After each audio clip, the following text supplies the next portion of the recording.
Hey, so I want to open this video by saying I know the We Deleted You fandom is not fond of Henson. Like, overall, I found a corner, people who enjoy it, but I know that a lot of people don't like it or view it as problematic, which is fine. What I ask of you is that you don't write off what I'm saying on the basis of my special interest. I'm not here to debate about Henson. I'm not here to argue about Henson. I am here to call out a pedophile, a predator, a manipulator, and an abuser. I am not here to argue about a fucking chick. I'm here to expose a pedophile who is an active threat to not only the We Deleted You, but also the Friday Night Funkin' community. Now, I want to start by saying I don't support Tiana. I've had my grievances with her. I don't think she's a terrible monster that Anthem makes her out to be, but I don't like her myself. If Tiana sees this, hi, I'm not trying to launch a direct attack against you. I just don't agree with a lot of the things you do. For the mask Chris, I, in no regards, support that man. I know Anthem is going to immediately try to put a label on me saying Austin is a this supporter, Austin is a that supporter. I support nobody. I just hate Anthem, and it's not unprecedented. I never had Chris's side. I never took Chris's side. And at one point, I did take Tiana's side. I'm not really in agreement with her anymore for mainly personal reasons, and we're not going to discuss those here because they are irrelevant. And she is a 15-year-old. Now, you might say, well, hey, Austin, in some of these screenshots, it says that Anthem was 16, which is a fair point. The difference here is Tiana is still actively a child, someone who's learning, someone who needs to get better.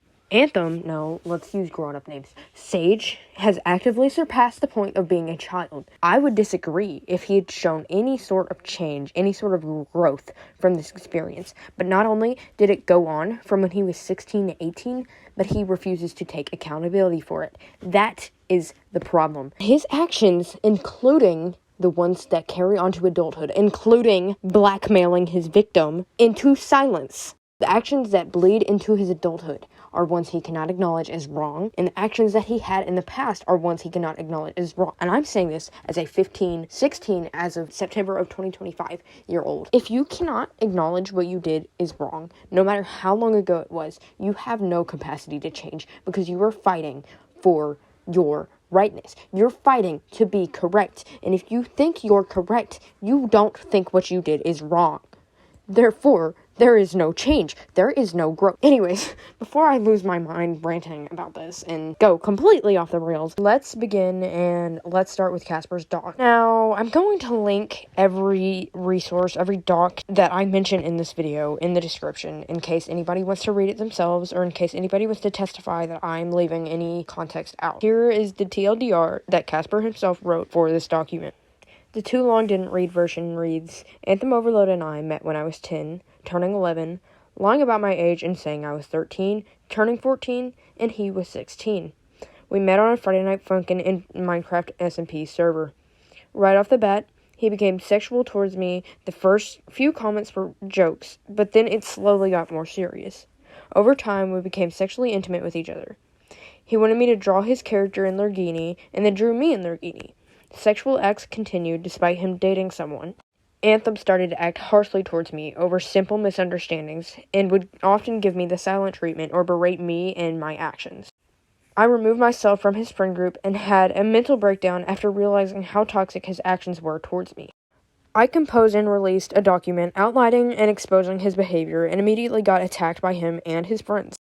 Upon speaking to several others within his server, they informed me that my disappearance was swept under the carpet and that I was nothing more than a hater. After I became friends with him again due to my attachment issues, his associates told me how they have screenshots of me saying the insular as a way to pretty much blackmail me. Anthem continues to show his huge ego without anyone questioning anything about it. Anthem would make a final response doc to the older version of this doc, which I respond to in here. Now, I can't exactly show every piece of evidence because not only would that be exhausting, but this video would be so long, and I doubt anybody would press on it, so I'm just going to go over the highlights. Casper alleges that they met in an empty voice channel in that server, and that Anthem had sent them a document that says the rules of platonic sex. At the time, Casper had brushed it off because Anthem mentioned that it was an inside joke between the Funky Friday team. After this, they had a voice call, and Casper told Anthem his height. Anthem had made jokes about Casper being a fleshlight because of how short they were, and continued this patterns of jokes later on. As you can read, the isolation began here because Anthem started to isolate Casper. They would voice call inside of their DMs rather than the server they were in, which is already a red flag. Now, I'm going to put this on the screen for you to read, but I'm going to add my 2 cents. There would be a combination of red flags as to Casper's real age. A 10-year-old does not sound like a 14-year-old. A 14-year-old is not 4 feet tall. Of course, everyone is different, but later on, you will learn that Anthem harassed pictures out of Casper.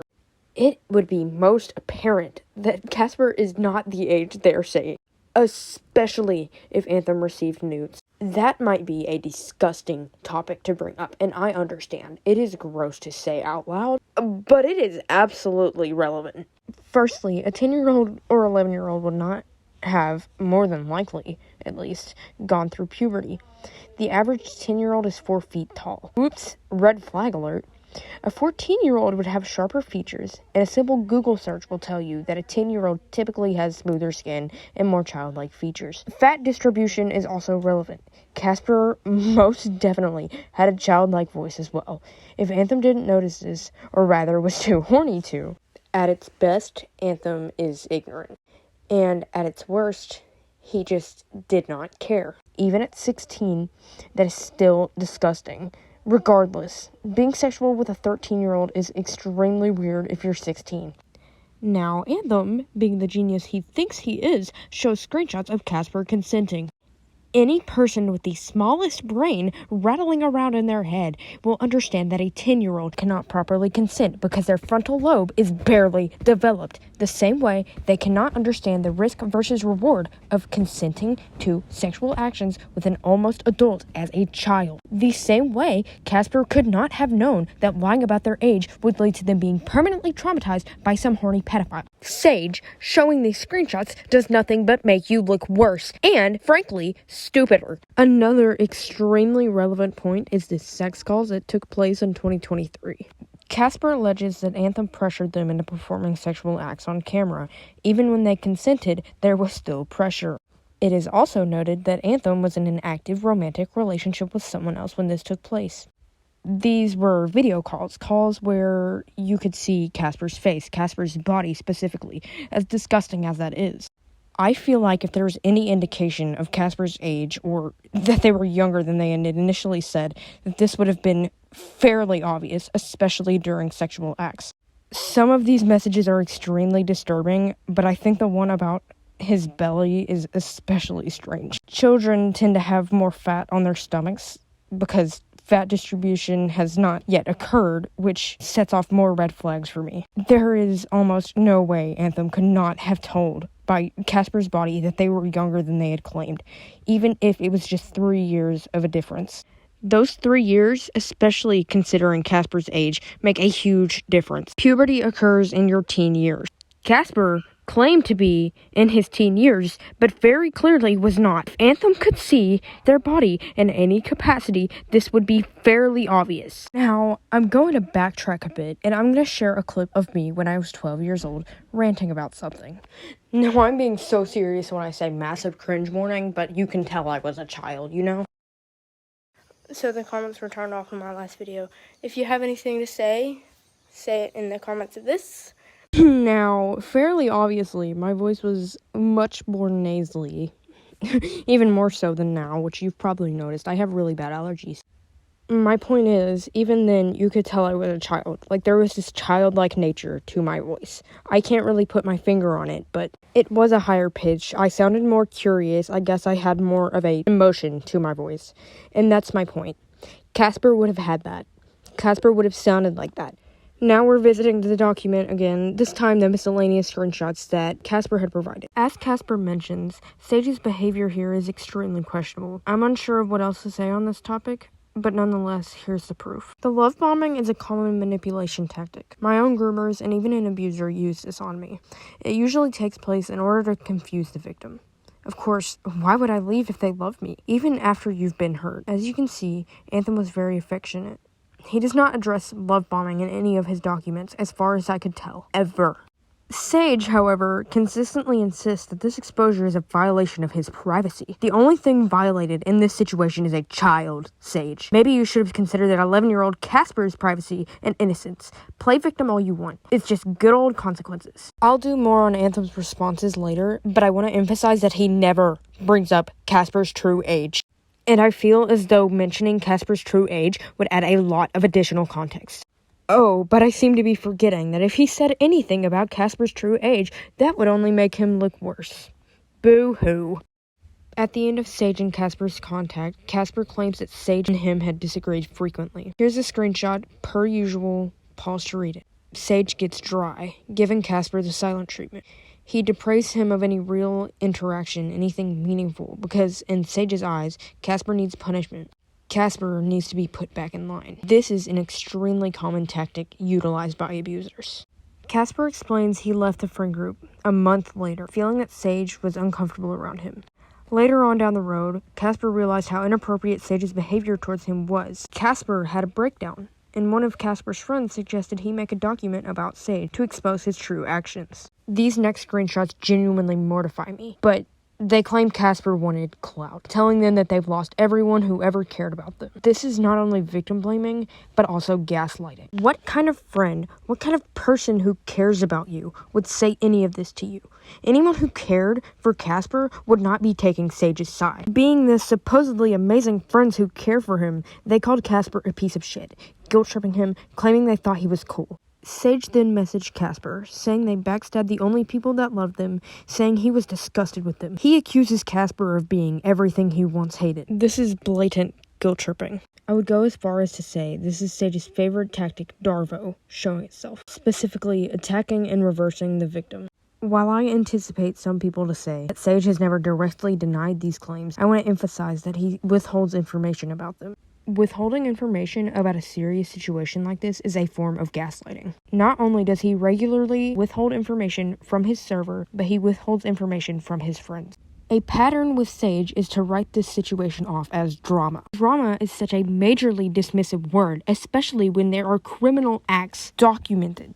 Sage would be not only incredibly dishonest, but also vague. Here's some screenshots and a note. I'm really not sure how to summarize this. Casper writes that the doc was taken down once he was manipulated into silence yet again. The blackmail.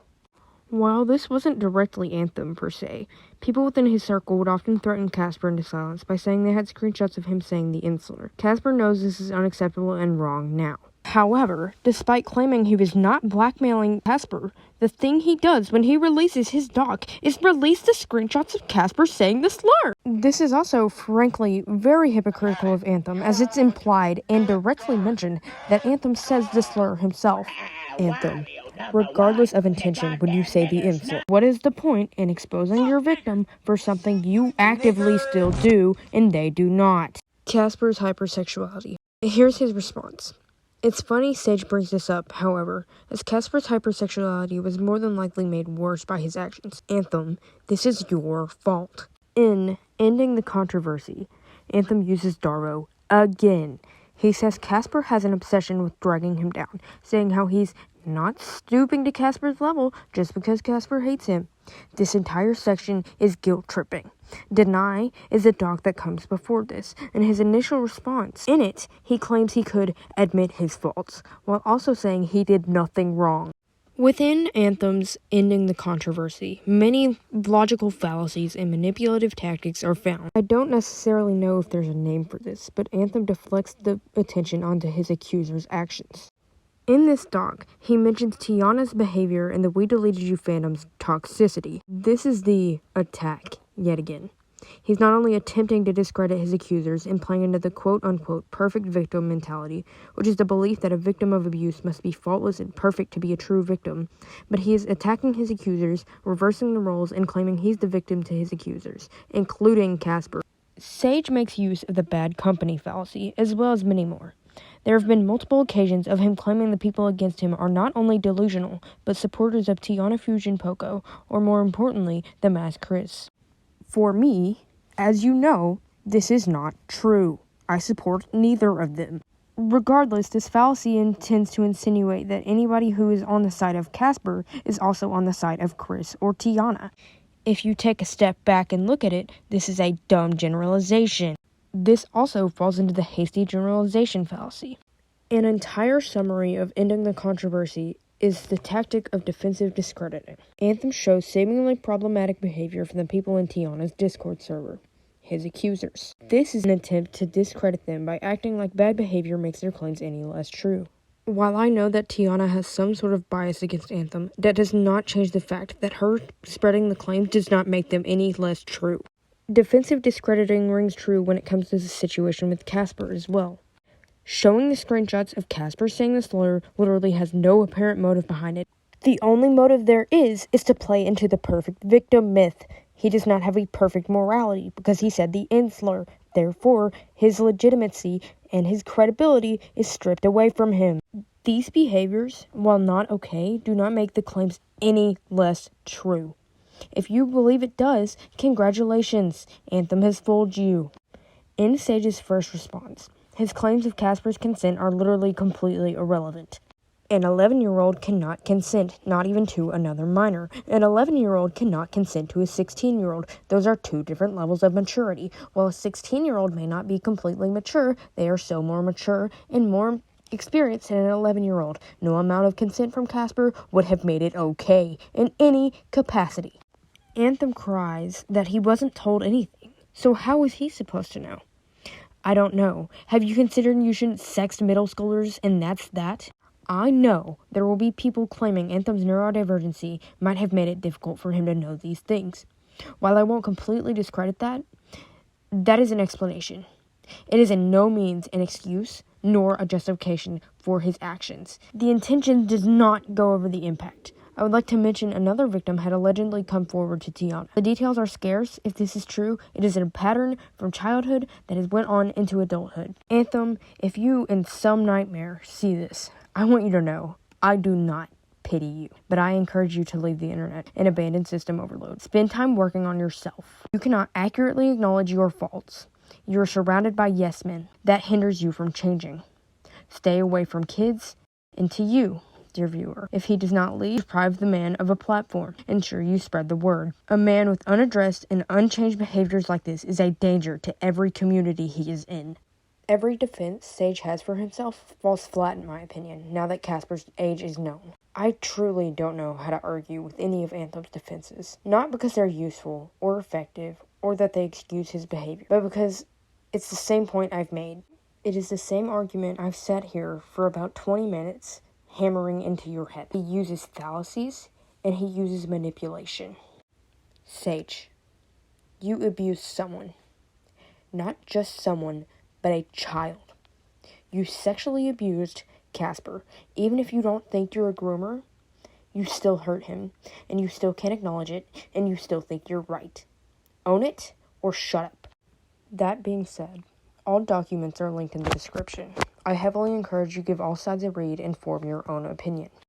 And while I'm certainly no social butterfly, I will do my best to answer any questions about anything I've said in this video. This has been yours truly, Austin.